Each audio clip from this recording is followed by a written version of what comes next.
नमस्कार दोस्तों। पश्चिम बंगाल का नादिया का जो रेप का जो मामला है वो काफ़ी ही गंभीर हो चुका है, क्योंकि एक तरफ पश्चिम बंगाल की पुलिस इस मामले को राजनीतिज्ञों के दबाव में आकर के ख़त्म करना चाहती थी और आनन फानन में पश्चिम बंगाल पुलिस ने बिल्कुल ही इस मामले को दबाने की कोशिश की। लेकिन जब हंगामा बढ़ा और उसके बाद शोर शराबा हुआ, आम जनता की नज़रों में यह बातें गई, तो कोलकाता हाई कोर्ट ने खुद संज्ञान लेते हुए इस मामले को सीबीआई को सौंप दिया है। और सीबीआई ने इस मामले में कई गंभीर पहलुओं पे चर्चा की है, कई गंभीर पहलुओं पे बात कर रही है। मैं आज आपको इस केस से जुड़ी कुछ ऐसी इंपॉर्टेंट चीज़ें बताना चाहता हूं जो कि आप खुद सुन करके आश्चर्यचकित हो जाएंगे कि हमारे भारत में किस प्रकार से ये प्रक्रिया चल रही है, कैसे किसी को मौत के घाट उतार दिया जाता है और एक गैंग रेप के मामले को अलग एंगल देने की कोशिश हो रही है, वो भी एक राज्य के मुख्यमंत्री के द्वारा। लेकिन चलिए मैं एक एक बात आपको विस्तार से बताता हूं कि पश्चिम बंगाल में नादिया में नाबालिग बच्ची की रेप और हत्या का जो मामला है वो काफ़ी गर्म हो चुका है और रेप और मर्डर का ये मामला सवालों के घेरे में आ गया है। अब तक की जांच में सामने आया है कि घटना के बाद से ही मामले में लीपापोती की कोशिश की जा रही थी, क्योंकि ये हाई प्रोफाइल मामला बनता जा रहा था और इस मामले में ममता बनर्जी के समर्थक ब्रज गावली का हाथ सामने आ रहा था।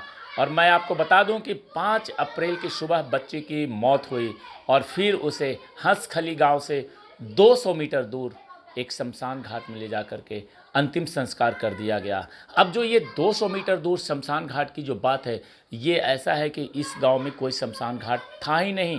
यह एक अनधिकृत शमशान घाट, यानी कि किसी भी खेत में ले जा कर के उस बच्ची को शव को अंतिम संस्कार किया गया। और इस बात का जिक्र पुलिस की जो केस डायरी है उसमें भी है, जिसका कोलकाता हाई कोर्ट के चीफ जस्टिस की अध्यक्षता में डबल बेंच ने संज्ञान लिया और कड़ी टिप्पणी की है कि आखिर कैसे अनधिकृत शमशान घाट में। आपको मैं बता दूं कि कोलकाता हाई कोर्ट ने सवाल खड़ा कर दिया कि वहाँ के जो चीफ जस्टिस हैं प्रकाश श्रीवास्तव और जस्टिस राजश्री भारद्वाज की बेंच ने मंगलवार को कहा कि केस डायरी की जानकारी इंगित करती है कि परिवार को धमकी दी गई है। किसी भी मेडिकल और लीगल सर्टिफिकेट का अभाव है, यानी कि कोई भी मेडिकल और लीगल सर्टिफिकेट नहीं है इस मामले में अभी तक। और आपको बता दूं कि जो कोलकाता हाई कोर्ट ने जो इस पे और बातें कही है, उसमें जो पोस्टमार्टम की रिपोर्ट है, डेथ सर्टिफिकेट में जो तथ्य हैं और सबूतों की कमी का संदेह पैदा करती है। ये सारे चीज़ वहाँ अवेलेबल नहीं है। इस पर ममता बनर्जी के सरकार के वकील ने सफाई दी है कि कहा है कि गांव में कोई शमशान घाट नहीं है। हालांकि ये बात किसी के गले उतर नहीं रही है। केस डायरी के मुताबिक नाबालिग लड़की का अंतिम संस्कार श्याम नगर के अतीरपुर शमशान घाट में हुआ है और ये पाया गया है कि शमशान में कोई ऑफिस रूम नहीं था। यहाँ 70 साल की एक बुजुर्ग है करुणा बवाली, वो रहती है और वो कहती है कि उस दिन सुबह करीब 12 लोग एक डेड बॉडी लेकर के आए। शरीर कपड़ों से ढका हुआ था। उन्होंने यहाँ दाह संस्कार किया और गांव वाले बताते हैं कि वह शमशान घाट 2015 में बनाया गया था। स्थानीय ग्रामीण अक्सर शवों का अंतिम संस्कार करने के लिए यहाँ आते हैं और स्थानीय लोगों का कहना है कि इस घटना के बाद से शमशान घाट की एक अस्थायी समिति के बारे में कुछ पता नहीं चल रहा है। टीम को यहाँ शमशान घाट के बगल में एक आधा अधूरा मंदिर मिला, वहाँ कुछ राख और 2 जली हुई लकड़ियाँ पड़ी थी। ऐसे में सवाल उठ रहा है कि ये अनधिकृत शमशान घाट है तो 2015 से अभी तक ये कैसे चल रहा था। और कोलकाता हाई कोर्ट के आदेश के बाद सीबीआई की टीम ने मामले की जांच शुरू की और बीती रात सीबीआई की एक टीम हंसखली पुलिस स्टेशन पहुंची और टीम को यहां स्थानीय पुलिस की तरफ से 135 पेज की एक कॉपी सौंपी गई है और सीबीआई की टीम सुबह 4 बजे तक थाने के अंदर थी। इसके बाद वह टीम पीड़ित बच्ची के गांव चली गई और वहां भी पूछताछ कर रही है।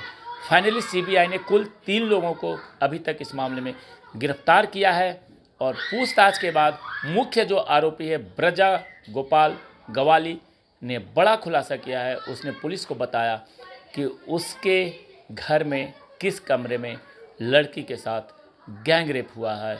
पुलिस ने उस कमरे के एक बेडशीट पहले ही बरामद कर ली है और मौके पर खून के निशान मिले हैं। सूत्रों का कहना है कि पुलिस ने शमशान में राख से मानव हड्डियों के 3 छोटे टुकड़े एकत्र किए हैं। ये सैंपल सीबीआई को सौंपे जाएंगे और सीएफएसएल इस जांच में मददगार साबित होगा। ये पूरा घटना नादिया जिले के जो पश्चिम बंगाल में है हंसखली गांव की हैं और 4 अप्रैल को टीएमसी नेता समर गोवाला का बेटा है ब्रजा गवाली ने 14 साल की लड़की को बर्थडे पार्टी में बुलाया था और पीड़िता की मां के मुताबिक देर शाम बेटी को 2 लोग और एक महिला घर छोड़ने आए और धमकी दी थी कि अगर तुमने किसी को कुछ बोला या अस्पताल जाने की कोशिश की और या पुलिस को बुलाने की कोशिश की तो हम तुम्हारे घर में आग लगा देंगे। मां का आरोप है कि बेटी के साथ रेप किया गया था। घटना के बाद वह डर गई, चुप रही। सुबह बेटी की ज़्यादा तबीयत बिगड़ी तो डॉक्टर को बुलाने के लिए जब घर लौटी तो बेटी की मौत हो चुकी थी। उनकी बेटी अब इस दुनिया में नहीं रही थी क्योंकि रात को ये धमकी दी गई थी, अगर जाओगे तो तुम्हारे सारे घर को जला देंगे। अब ये मामला एक ऐसा गंभीर मामला बन चुका है कि ये समाज कहाँ जा रहा है, किस प्रकार से जा रहा है कि 14 साल की छोटी सी नन्ही बच्ची के साथ इस प्रकार की घटना होती है। और सियासतदार यानी कि जो पॉलिटिशियंस है वो कहीं ना कहीं एक पक्ष और दूसरे पक्ष की बात करने लगते हैं। ममता बनर्जी इस मामले में साफ साफ ये कहती है कि उस लड़की का अफेयर था ब्रजा गवाली के साथ और उसके बाद अफेयर के दौरान ये रेप होता है और ये मर्डर होता है। लेकिन ये सबसे बड़ा सवाल है कि एक 14 साल की नन्ही सी लड़की का अफेयर अगर है तो उसमें रेप की बात कहाँ से आ गई। साफ साफ ये दोषी हैं ब्रजा गवाली और ब्रजा गवाली जो है उनको सीबीआई ने गिरफ्तार कर लिया है, लेकिन अभी इस मामले में बड़ा खुलासा होना बाकी है। सियासत चरम पे है और देखना यह है कि आखिर ये सियासत कहाँ जा कर के रुकती है, क्योंकि कुछ लोग ब्रजा गवाली को बचाने के लिए लगे हुए हैं, वहीं दूसरी तरफ जो पीड़िता के माता पिता हैं उनकी भी तबीयत ज़्यादा बिगड़ रही है क्योंकि उनकी एक तो बेटी चली गई, ऊपर से बेटी के चरित्र के ऊपर भी आरोप अब लगाए जा रहे हैं। आखिर समाज किस प्रकार से, किस हद तक और किस रास्ते पे जा रहा है, ये बड़ा ही कठिन बात है क्योंकि एक तरफ हत्या होती है, रेप होती है, वहीं दूसरी तरफ कुछ सियासतदार उस व्यक्ति को बचाने में लगे हुए हैं जो कि इस मामले का खुलेआम दोषी है, गुनहगार है। और दूसरी तरफ एक ऐसे परिवार को दबाया जा रहा है जिसके पास कुछ नहीं है, गरीबी के सिवा कुछ नहीं है, छोटी सी झोपड़ी है और उसी झोपड़ी में ये माता पिता और बेटी रहते थे। लेकिन बेटी को तो इन दरिंदों ने ख़त्म कर दिया और जब इंसाफ की बात हो रही है तो इंसाफ में सिर्फ़ और सिर्फ उन्हें धमकी, घर जलाने का, ऐसे ऐसे चीज़ें बताई जा रही है।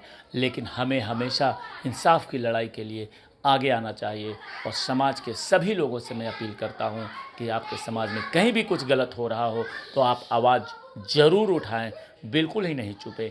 आप अगर चुप रहेंगे तो ये समाज चुप रहेगा और ऐसे दरिंदे हमेशा आगे आते रहेंगे। तो अपनी समाज की रक्षा करें, परिवार की रक्षा करें, अड़ोसी पड़ोसी की रक्षा करें, देश की रक्षा करें और दरिंदों के खिलाफ आवाज़ ज़रूर उठाएं। जय हिंद, जय भारत।